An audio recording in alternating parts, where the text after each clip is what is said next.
दोस्तों, अभी हम इस वीडियो में बात करेंगे गौतम बुद्ध का जीवन चरित्र के बारे में। दोस्तों, गौतम बुद्ध के बचपन का नाम सिद्धार्थ था। उनका जन्म 563 ई.पू. में कपिलवस्तु से कुछ मील दूर लुम्बिनी वन में हुआ था। सिद्धार्थ के पिता शुद्धोधन कपिलवस्तु के शाक्य क्षत्रियों के एक छोटे गणराज्य के प्रधान थे। सिद्धार्थ की माता महामाया का निधन उनके जन्म के एक सप्ताह बाद हो गया। अतः सिद्धार्थ का पालन पोषण उनकी माता की बहिन महाप्रजापति गौतमी ने किया, इसीलिए सिद्धार्थ गौतम कहलाए।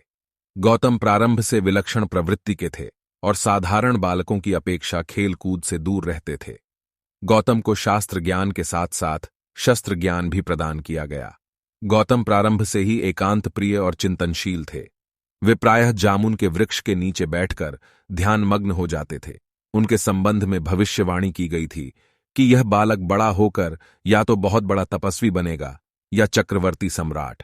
सिद्धार्थ के पिता ने उनकी सांसारिक उदासीनता को देखते हुए 16 वर्ष की आयु में उनका विवाह कर दिया। रूपवती पत्नी यशोधरा तथा सब प्रकार की विलासिता भी सिद्धार्थ का वैराग्य शांत न कर सकी। नगर भ्रमण के समय मृतक, वृद्ध और सन्यासी को देखकर उनके मन में वैराग्य उत्पन्न हो गया और अंततः 29 वर्ष की अवस्था में अर्धरात्रि के समय पत्नी और पुत्र के मोह को छोड़कर राजमहल से निकल पड़े। बौद्ध साहित्य में यह घटना महाभिनिष्क्रमण के नाम से जानी जाती है। शांति तथा सत्य की खोज में, शांति और सत्य की खोज में घूमते हुए सिद्धार्थ आलार कालम नामक एक सांख्योपदेशक तपस्वी के पास गए, जिनके पास 300 छात्र शिक्षा पाते थे, परंतु उन्हें यहां भी संतोष नहीं मिला। दूसरे दार्शनिकों के पास होते हुए वे उस वेला के सघन वन में पहुंच गए, जहां उन्हें 5 साथी मिल गए। यहां पर उन्होंने शरीर को अनेक कष्ट देते हुए कठोर तपस्या की, अन्न जल भी त्याग दिया। मरणासन्न स्थिति में पहुंच जाने पर भी उन्हें यहां ज्ञान प्राप्त नहीं हुआ। इस दौरान कुछ नर्तकियों ने वन में गाते हुए प्रवेश किया। गाने का अभिप्राय यह था कि वीणा के तारों को इतना ढीला मत कसो कि उनसे ध्वनि ही न निकले, और न उनको इतना कसो कि तार टूट ही जाए। इस घटना से गौतम ने मध्यम मार्ग अपनाया। उन्होंने शरीर को कष्ट देना बंद कर दिया और भोजन ग्रहण करना प्रारंभ कर दिया। इससे गौतम के 5 साथियों ने गौतम को पथभ्रष्ट समझकर उनका साथ छोड़ दिया। ज्ञान की प्राप्ति संबोधि। अब गौतम सत्य अथवा ज्ञान की प्राप्ति के लिए गया में वट वृक्ष के नीचे अखंड समाधि लगाकर बैठ गए। 8वें दिन उनको ज्ञान प्राप्त हुआ। बोध अथवा ज्ञान प्राप्त करने पर वे बुद्ध अथवा तथागत कहलाए।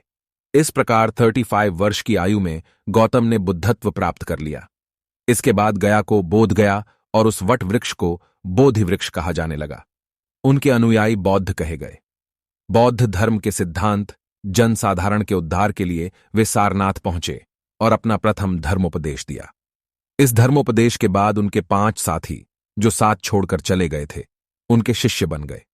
महात्मा बुद्ध का यह कार्य धर्मचक्र प्रवर्तन कहलाता है। इसके बाद 45 वर्ष तक महात्मा बुद्ध एक स्थान से दूसरे स्थान पर घूम घूम कर बौद्ध धर्म का प्रचार करते रहे। सारनाथ के बाद महात्मा बुद्ध राजगृह गए। वहां सम्राट बिंबिसार उनके अनुयायी हो गए। इसके बाद वे श्रावस्ती गए। वहां सम्राट प्रसेनजित भी उनके भक्त हो गए। वे कपिलवस्तु गए, जहां उनकी माता गौतमी ने भी भिक्षुणी बनने की इच्छा प्रकट की। प्रारंभ में तो गौतम बुद्ध इसके लिए तैयार नहीं हुए, परंतु अपने शिष्य आनंद की प्रार्थना पर महात्मा बुद्ध ने स्त्रियों को भी बौद्ध संघ में दीक्षित होने की अनुमति दे दी। इस प्रकार उनकी माता महाप्रजापति गौतमी तथा पत्नी यशोधरा ने भी प्रव्रज्ञा ग्रहण कर ली। उनके पुत्र राहुल तथा गौतमी के पुत्र नंद ने भी प्रव्रज्ञा ग्रहण कर ली। महात्मा बुद्ध ने यह नियम बनाया कि किसी भी व्यक्ति को उसके माता पिता की अनुमति के बिना भिक्षु नहीं बनाया जा सकता। इसके बाद महात्मा बुद्ध लिच्छवियों की नगरी वैशाली गए। यहां पर उन्होंने आम्रपाली नामक वेश्या के निमंत्रण पर उसके यहां भोजन किया। आम्रपाली ने अपना बाग महात्मा बुद्ध को दान कर दिया। 80 वर्ष की आयु में कुशीनगर जाते समय उनका निधन हो गया, जिसे बौद्ध साहित्य में महापरिनिर्वाण कहा गया है। महात्मा बुद्ध को अपने धर्म प्रचार में मौदगल्यायन एवं शारिपुत्र नामक 2 ब्राह्मणों से बहुत सहायता मिली। आनंद उनका प्रिय शिष्य था। महात्मा बुद्ध ने अपने अधिकांश उपदेश उसी को संबोधित करते हुए दिए हैं। महात्मा बुद्ध ने किसी नए मत का प्रतिपादन नहीं किया। उन्होंने तो मनुष्यों के सामने एक ऐसा मार्ग रखा जिस पर चलकर मनुष्य जन्म मरण के बंधन से मुक्त हो सकता है। महात्मा बुद्ध ने अपने धर्म में सदाचार तथा नैतिकता को महत्व दिया है। इसीलिए कुछ पाश्चात्य विद्वानों ने बौद्ध धर्म को आचार शास्त्र कहा है, परंतु यह मत ठीक नहीं है। कुछ विद्वान बौद्ध धर्म को एक दर्शन मानते हैं, परंतु यह भी उचित नहीं है। वास्तविकता तो यह है कि महात्मा बुद्ध का धर्म बहुत व्यापक है, साथ ही अत्यधिक व्यावहारिक है। उनका धर्म मनुष्य के इसी जीवन से संबंधित है। बौद्ध धर्म में अंधविश्वास के लिए कोई स्थान नहीं है। महात्मा बुद्ध ने अपनी माता महाप्रजापति गौतमी से कहा था कि धर्म वही है जो विराग का उपदेश देता है, असंग्रह का उपदेश देता है, जो इच्छाओं का दमन करता है, अध्यवसाय को बढ़ाता है। दोस्तों, गौतम बौद्ध की यह जीवनी आपको कैसी लगी मुझे कमेंट करके जरूर बताएं। दोस्तों, लाइक, शेयर और सब्सक्राइब करना ना भूलें।